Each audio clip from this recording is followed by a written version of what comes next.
در سومین روز حضورمون در لیزبون بعد از بازدید کوتاهی از پینک استریت به جنوب شهر میریم و محله آلمادا گشتی در محله میزنیم و از مجسمه ریو بازدید میکنیم و البته با عزاداران مسیح همراه میشیم. با من همراه باشید.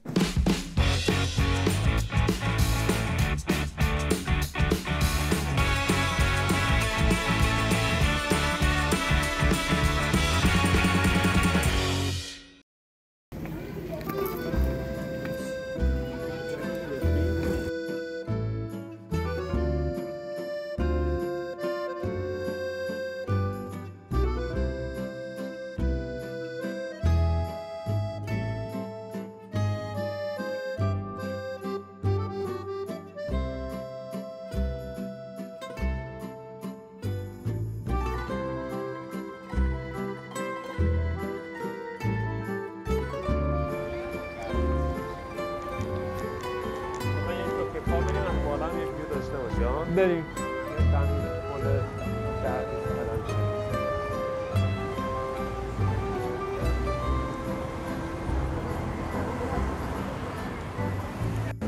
خب پشت سر من پینک استریت یا همون خیابون صورتیه که شبای حال و هوای دیگه‌ای داره.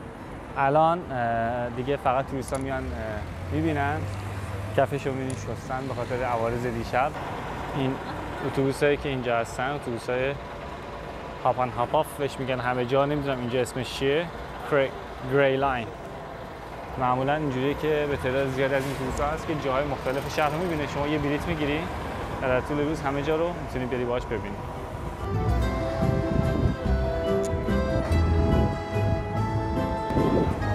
وای بچه‌ها، لامبورگینی که میگن اینه.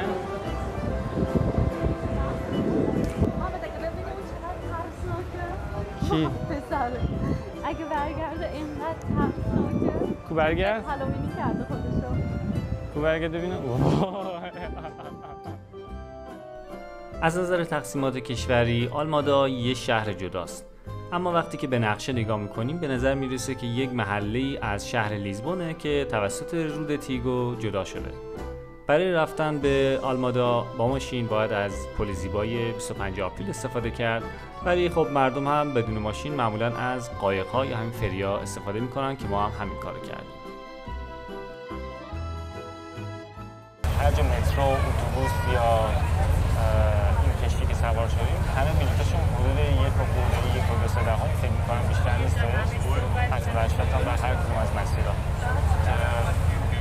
دیگه رنجه. غیر از این میتونی یه دونه کارت یه ماه هم بگیریم که 30 یورو باید هزینه بدیم برای یه ماه کلی هر چقدر سوار بشیم استفاده میشه که معمولا لوکالا این کار میکنن، ولی خب برای ما شاید خیلی توجیه نداشته باشیم. اینجا هم که خود بندر لیزبون هستش، بندرگاه لیزبون هست که کشتی ها دارن الان اینجا بارگیری میشن با جرثقیلا. کنارش هم که پل معروف لیزبون، اسم این پل هم هست پل 25 آپریل.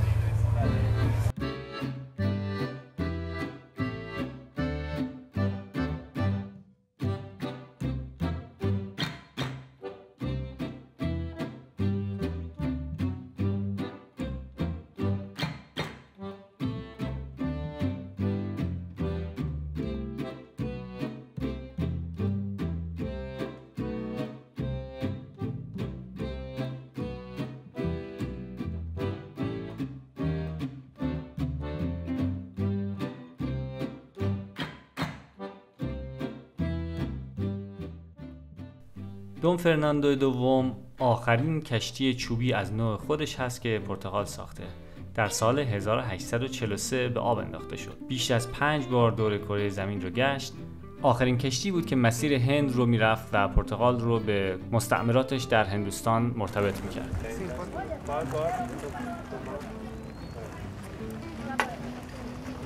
خب اینا چیه؟ بلوط بهش میگن، کندور میگن. بذار ببینیم این چیه. میگه نمیدونیم چیه. یه چیز شبیه کندور و گردو و این چیزاست. گردو. خب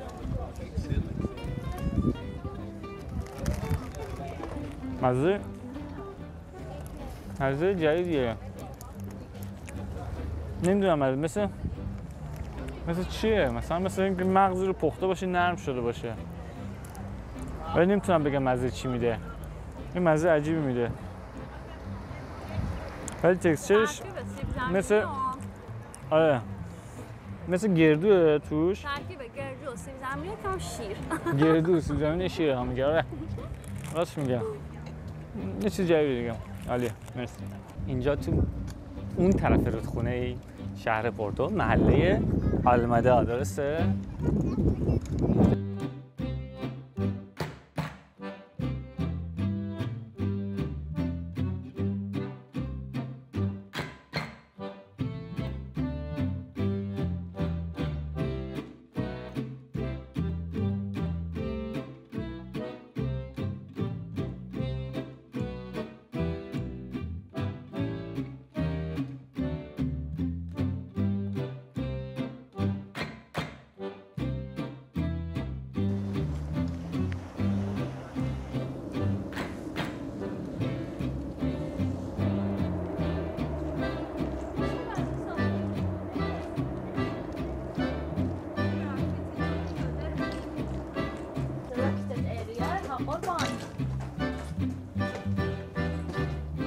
بریم ببینیم چه خبر اینجا.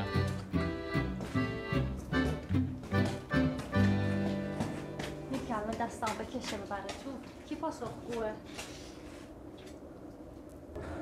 این هم کارخونه شرابسازی واسه بچه‌هایی که دنبال شراب می‌گردن.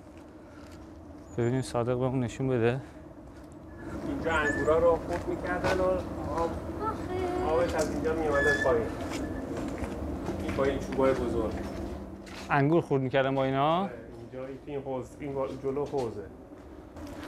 یه نکته جالب هم که تو این چند روزی که اینجا بودیم بارها به ما پیشنهاد حشیش و وید و کوکائین و اینا شد. یعنی خیلی ظاهراً قضیه زیاد اینجا.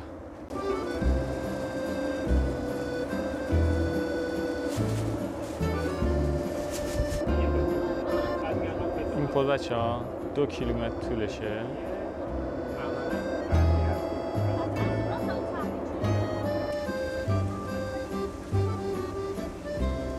صادق میگه اینجایی که ما اومدیم خیلی خلوته، چون توریست‌ها اینجا رو بلد نیستن و معمولا نمیان. خیلی ما چای لوکال با خودمون داشتیم، میتونیم مسیر رو دقیقا ببینیم و از این زاویه اون تمثال ریو که دقیقا جیزس هست عیسی هستش رو ببینیم.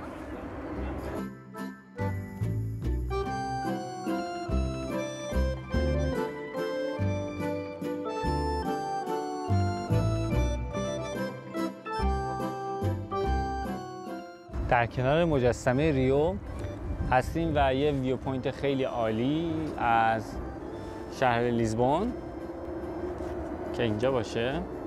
این مجسمه ریو با اینکه ظاهراً میگن این کوچیک شده اون ریو اصلیه، ولی خودش خیلی بزرگه و خیلی بلنده،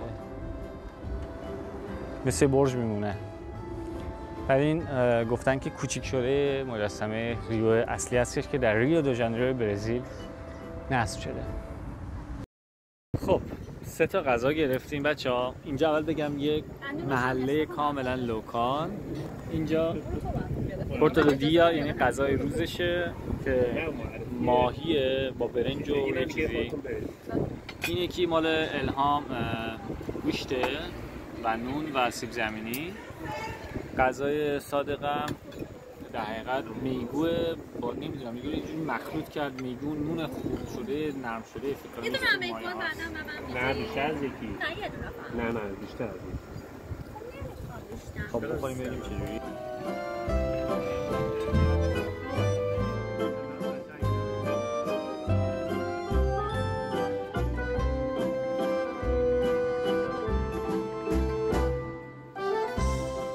الان سمت جنوب رودخونه‌ای هستیم که شهر لیزبون رو به 2 قسمت تقسیم می‌کنه و این سمت جنوب بخشیه که مقداری ارزان قیمت‌تره و ساختمان‌های اصلی اداری اینا تو این قسمت نیست.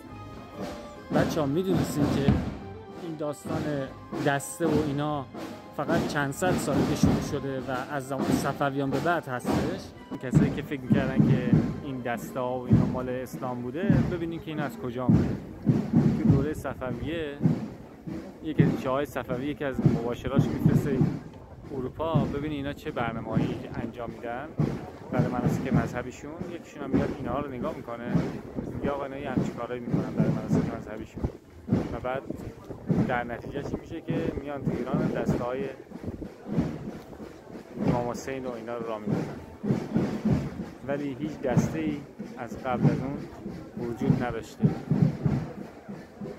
مثلا شما تا حالا شنیدین که امام رضا رفته مثلا تو دسته امام حسین سینه زده؟ دسته داشت میرفت که بارون شدید شد، اینا دیگه خیلی عجزشون زیاد شد.